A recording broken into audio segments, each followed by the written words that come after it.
Si un jour je disparais de la surface de la Terre, cela n'aura peut-être rien à voir avec toi. Il ne te faut que 3 secondes pour faire défiler cette vidéo, mais il ne nous a fallu que 20 ans pour être poussé au bord de l'extinction. Je m'appelle le pangolin, le seul mammifère au monde à être entièrement recouvert d'une armure d'écailles. Cette armure accompagne notre espèce depuis 80 millions d'années. Elle a vu l'apparition des dinosaures, la fonte des glaciers nous a permis de survivre à 2 grandes extinctions de masse. Pendant 80 millions d'années, nous n'avons jamais été laissés pour compte. Mais aujourd'hui, nous sommes sur le point de disparaître. Aujourd'hui est le 51e jour de mon voyage solitaire. Autrefois, cette forêt abritait 108 de mes semblables. Je reconnaissais chacune de leurs pistes olfactives. Les fines traces laissées dans la terre et sur les troncs d'arbres étaient notre manière de nous saluer.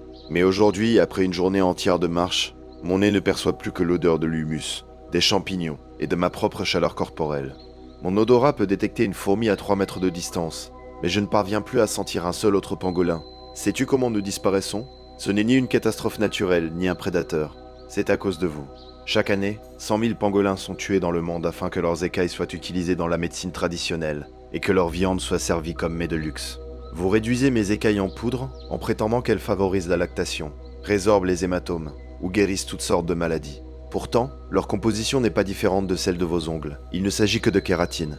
Pour un remède sans aucune efficacité démontrée, vous avez exterminé 94% de notre espèce en seulement 20 ans. Parmi les 6% restants, il y a moi. J'ai 2 ans. Je porte sur mes épaules l'avenir de toute mon espèce. Et je continue de marcher. C'est la seule chose que je sache faire. Depuis 80 millions d'années, notre mission est simple. Chaque jour, nous dévorons des dizaines de milliers de fourmis et de termites afin d'empêcher leur population d'envahir la forêt. Sans nous, les colonies de termites rongeraient les racines des arbres. Les arbres tomberaient, les sols s'éroderaient et toute la chaîne écologique s'effondrerait peu à peu. Peu importe que tu ne me connaisses pas, la terre sur laquelle tu marches, elle, me connaît. En chemin, j'ai croisé une troupe de singes. Ils étaient serrés les uns contre les autres, s'épouillaient, jouaient et riaient. Leurs éclats de voix résonnaient dans toute la forêt. Je me suis arrêté quelques secondes pour contempler quelque chose que je ne connaîtrai peut-être plus jamais, la présence des miens. Puis j'ai baissé la tête et j'ai repris ma route. La nuit est tombée. La forêt s'est noyée dans un silence absolu. Seuls mes pas et les battements de mon cœur rompaient ce silence. Quelques lucioles se sont mises à briller. Leur lumière était faible. Elle n'éclairait pas bien loin, mais juste assez pour me montrer où poser le pied suivant. Depuis 80 millions d'années, notre peuple a sans doute toujours vécu ainsi.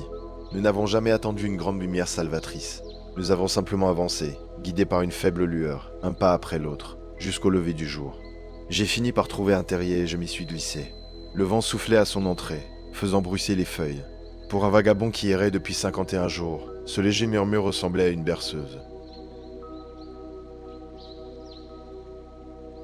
À l'aube, je suis reparti. Je suis passé devant un petit temple.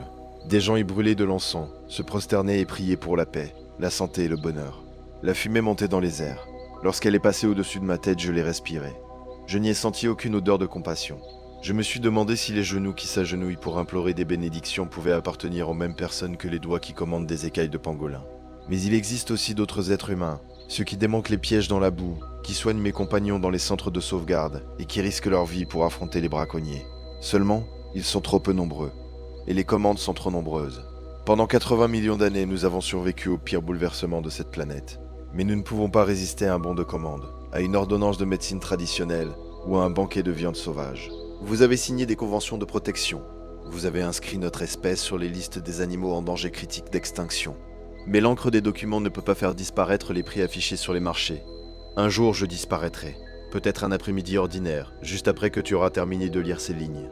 Ce jour-là, raconte simplement à tes enfants qu'il existait autrefois, sur cette terre, un animal qui a passé 80 millions d'années à protéger les fondations de la forêt, avant d'être lui-même déraciné. Peut-être ne te souviendras-tu pas de son nom, mais chacun des arbres qu'il a protégés, lui, se souviendra toujours de lui.